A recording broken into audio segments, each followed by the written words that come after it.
As of 5 in the morning ay huling namataan si Bagyong Guring sa layong 220 kilometers na lamang po east-southeast ng Basco, Batanes. Taglay ng hangin na 75 kilometers per hour malapit dun sa sentro, so bahagyang lumakas po ulit ito. At mayroong pagbugso hanggang 90 kilometers per hour. At kumikilos patimog kanluran ng mabagal sa ngayon. Base po sa ating latest satellite animation, kung mapapansin nila itong orange and reds, affected na po ng mga pag-ulan ang malaking bahagi ng Cagayan Valley at mga kalapit na lugar. Habang kung mapapansin din natin, dito po sa may parting silangan ng Visayas, malapit sa ating power line, ay may mga cloud clusters or kumpul ng ulap na hindi rin natin inaalis yung possibility na maging isang low pressure area weather disturbance, so patuloy po natin itong i-monitor. For the next 24 hours, asahan pa rin po ang paglakas nitong si Bagyong Guring at posibleng maging isang severe tropical storm at mabagal na kikilos patimog kanluran habang nasa may silangan po ng Calayan, Cagayan.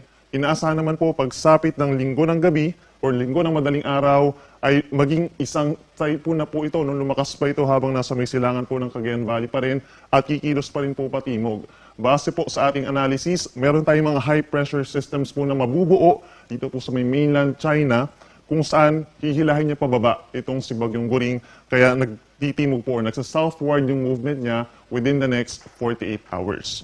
Pagsapit naman po ng linggo or lunes ng madaling araw, inaasahang kikilos na ito paangat or yung tintinga-angat itong si Bagyong Guring at kikilos po pa norte. And then pagsapit po ng lunes hanggang sa Miyerkules ay aasahang kikilos na ito pahilaga at kikilos pa northwest patungo po dito sa may extreme northern Luzon muli. So inaasahan po na magiging mabagal ang pagkilos ito in general at magkakaroon nga ng tinatawag na looping or pag-ikot sa susunod na 4 hanggang 5 araw. Base din po sa ating latest track, kung mapapansin nila, yung ating cone of probability, kung mapapansin nila, posibleng dumikit po dito sa may parting Cagayan Valley. So ibig sabihin, yung sentro mismo nitong si Bagyong Guring ay maring dumikit dito po sa may parting Cagayan ni Isabela at maapektuhan din ng malakas na hangin ang malaking bahagi pa ng Northern Luzon, kabilang ng Cordillera Region, Ilocos Region at malaking bahagi po ng Central Luzon. So lagi po magantabi sa updates ng Pag-asa.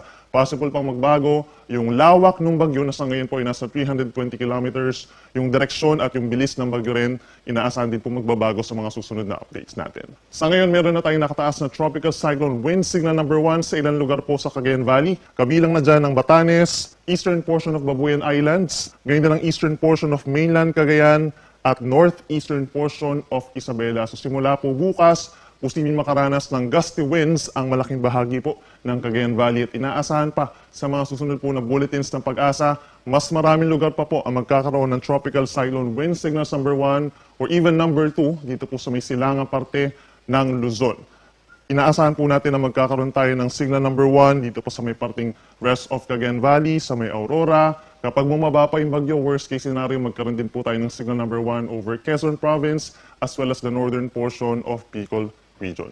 Sa ngayon po, yung mga pag-ulan natin, nakikita pa rin natin na concentrated doon kay Bagyong Guring. Meron tayong nasa 50 to 100 millimeters na dami ng ulan. Ngayong araw po yan sa Batanes, Babuyan Islands at northeastern portion ng mainland Cagayan.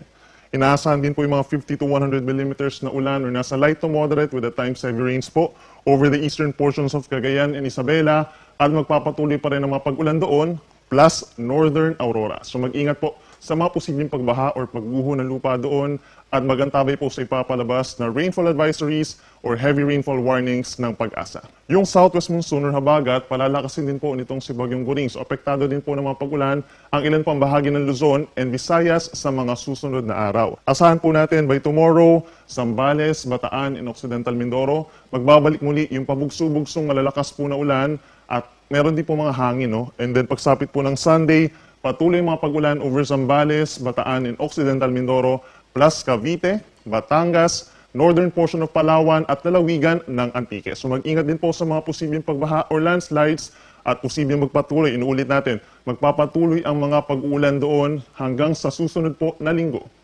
Meron din po tayong severe winds or malalakas na hangin. Gusty conditions, apektado po ang malaking bahagi ng ating bansa, hindi lang yung malapit po dun sa bagyo. Kabilang na dyan ng Aurora, Bataan, Metro Manila, possible din po yung malakas na hangin over this weekend. Ganyan sa Calabarzon, Mimaropa, Bicol Region, malaking bahagi ng Visayas, At dito rin po sa may Dinagat Islands and Surigao del Norte, kahit malayo sa kanila yung bagyo, ay posible rin po makaranas ng mga gusty conditions, lalo na po yung mga nakaharap po sa coastal areas at sa mga bulubundukin na lugar. Sa ngayon, meron din po tayong matataas sa mga pag-alon dahil po kay Bagyong Goring, dito po sa may parteng Cagayan Valley, kabilang na dyan ng Batanes, Babuyan Islands at northern coast of mainland Cagayan. Nasa 2 hanggang 3 metro po yung mga pag-alon doon. So delikado ito sa maliliit na sasakyang pandagat at hindi po natin sila pinapayuhan, lalo na yung mga may motor bangka na pumalaot sa mga susunod po na araw. Hindi rin natin inaalis yung chance na magkaroon tayo ng gale warning as early as Sunday or Monday sa malaking baybayin po ng northern and eastern portion of Luzon. And then pagsapit ng Tuesday onwards, magkaroon din tayo ng mga pag-alon na matataas sa natitirang baybayin pa po ng Luzon and Visayas. Inuulit natin po pagsapit or in terms of track and intensity nitong si Bagyong Goring, inaasahan po na kikilos ito paikot or magluluping po ito sa susunod na 4 hanggang 5 araw.